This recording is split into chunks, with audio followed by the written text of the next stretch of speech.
There's a universal code to chilling, to lightheartedness.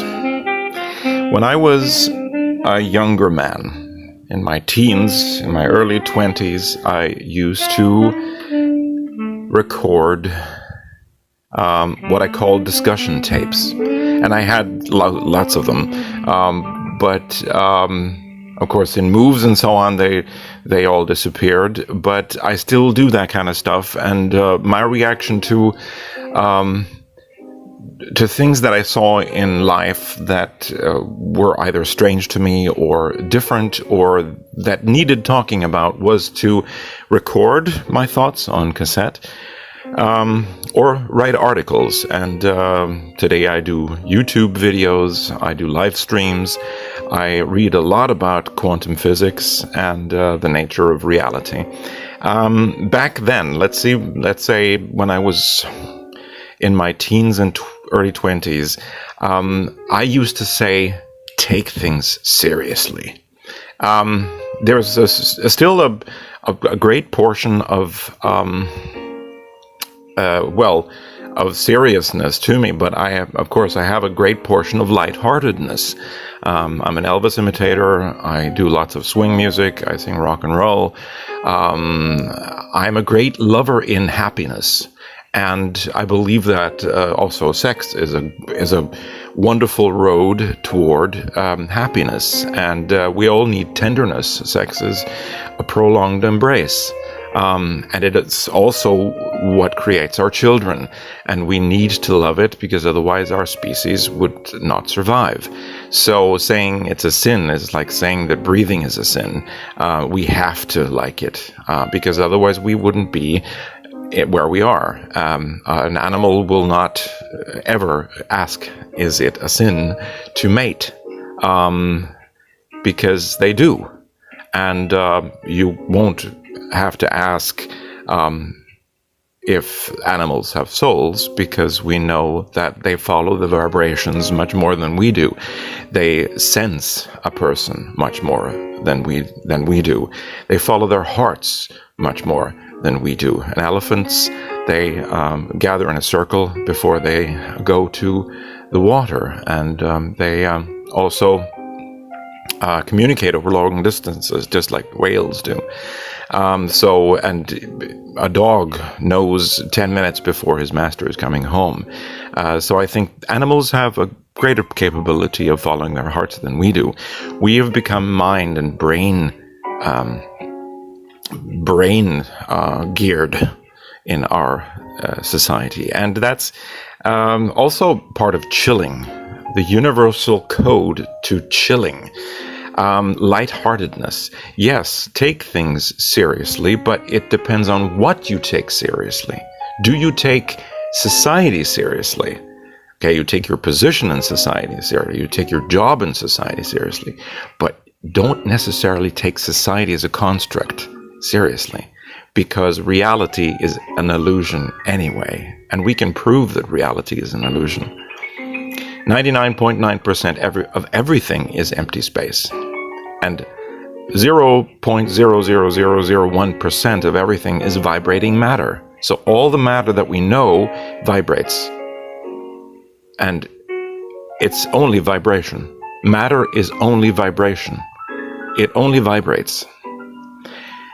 And feelings, your feeling draws similar feelings to you.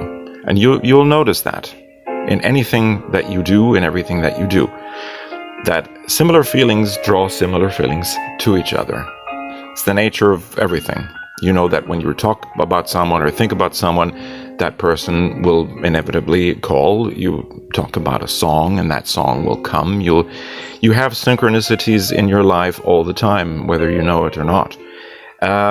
Time, there's no such thing as a cosmic time. So reality is an illusion. We think we know that reality is an illusion. We think we know that reality is real, but it's actually an illusion. The feelings we have, we draw those feelings, similar feelings to us. So, and society as such is a construct. It's constructed Governments are constructed. Everything we see is constructed. The infrastructure of society is constructed. Well, of course, we have to live in it because we do live in it. But it's still a construct. And we know that the nature of reality is completely different. The nature of reality is spiritual because everything is spiritual. We make a decision based on a spiritual basis. We choose our raisin bran in the morning or what we eat for breakfast on account of spiritual feelings.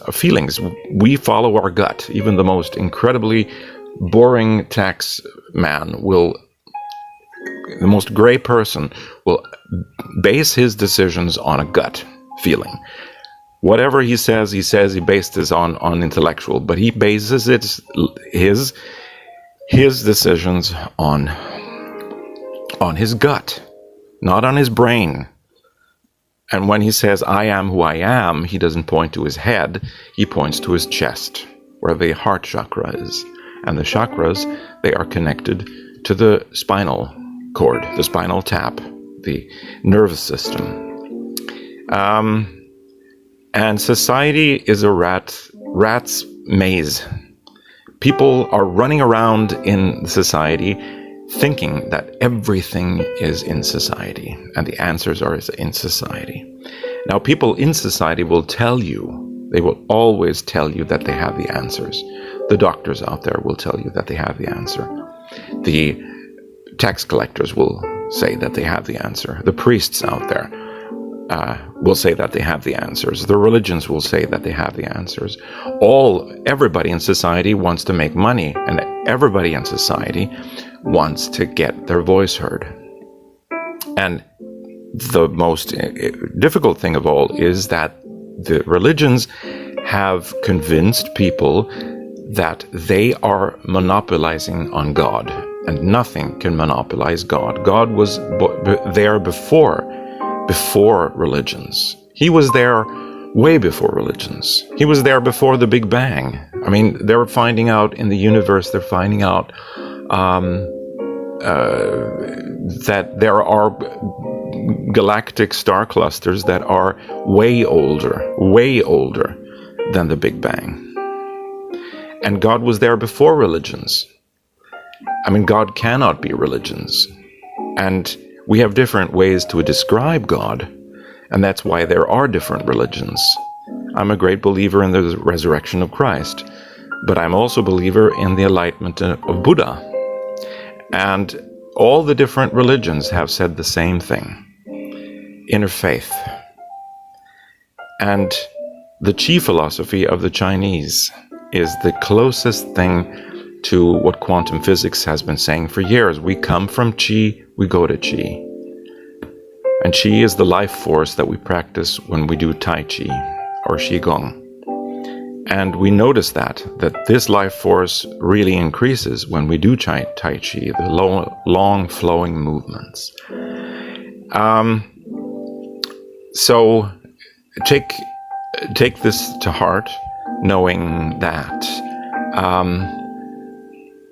Do take your energy seriously and take the fact that there is an underlying current under the world that is the life force of life, of Qi, of the life that you are. You were never born.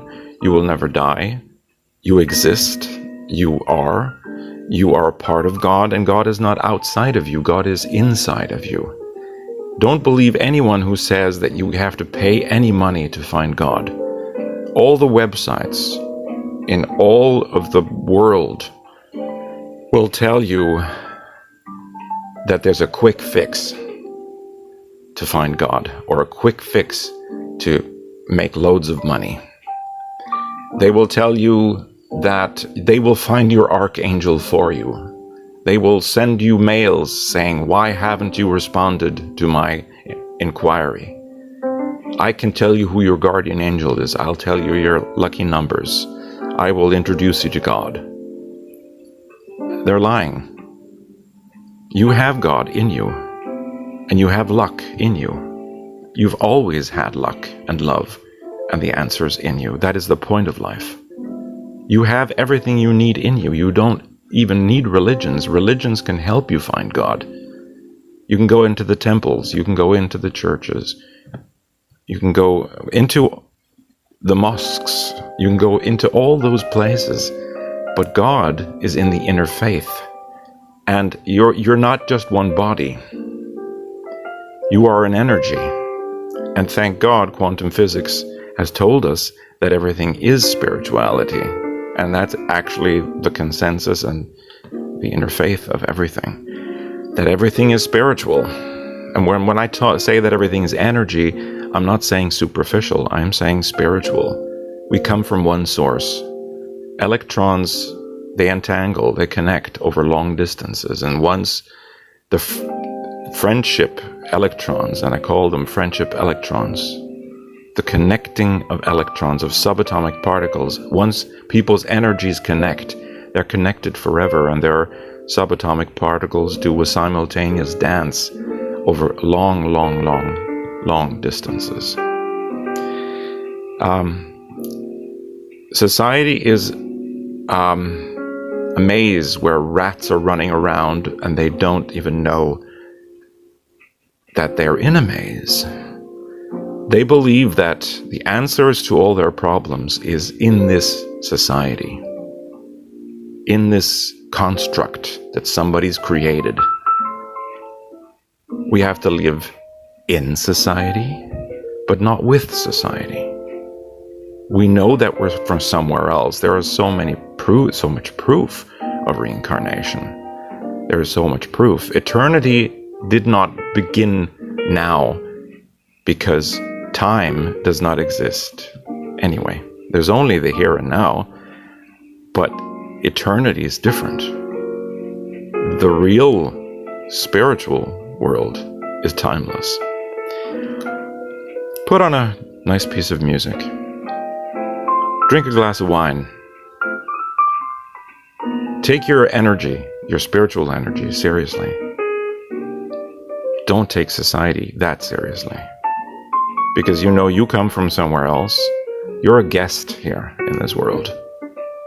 You've lived before and you will live again.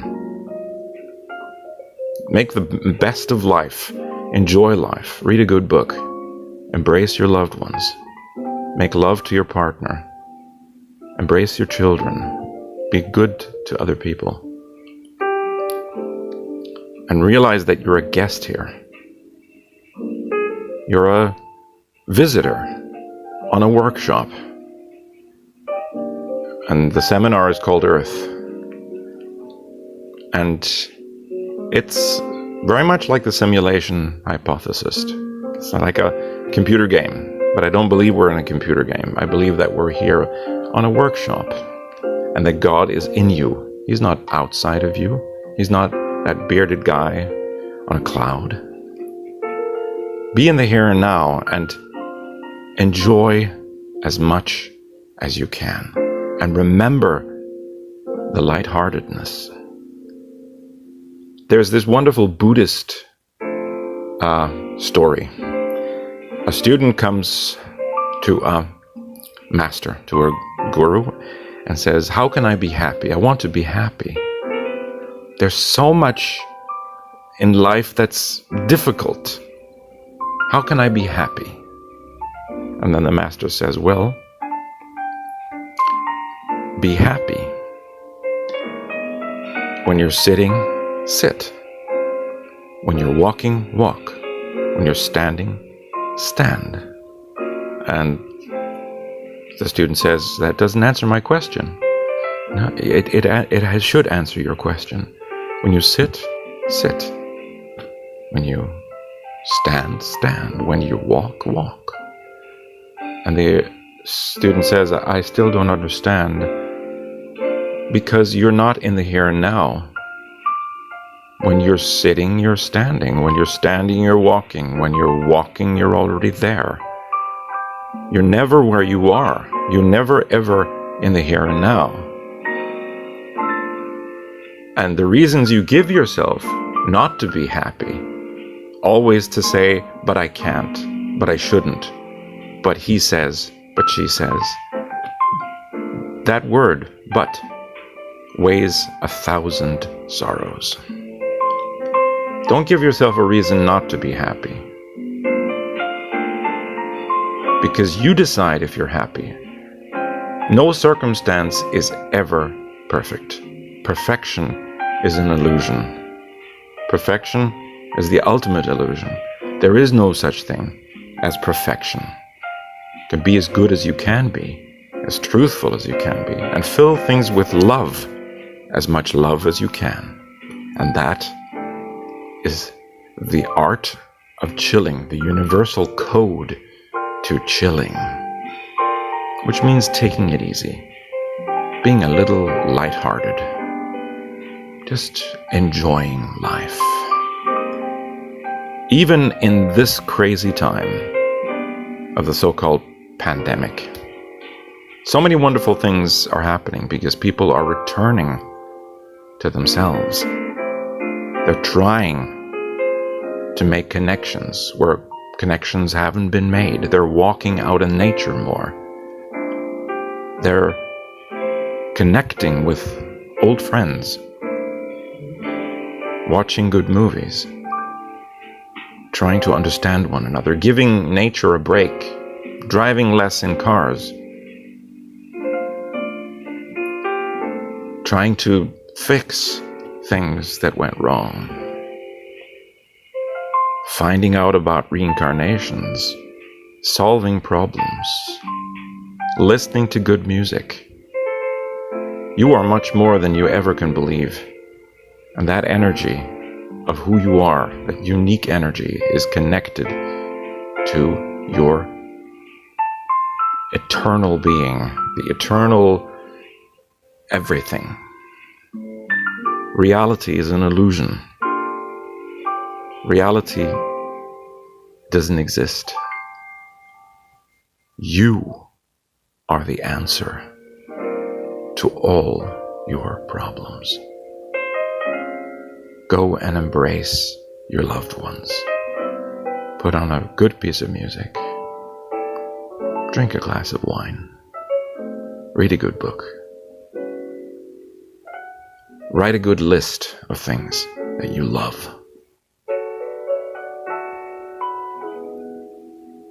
Start a book where you write your favorite stuff in life.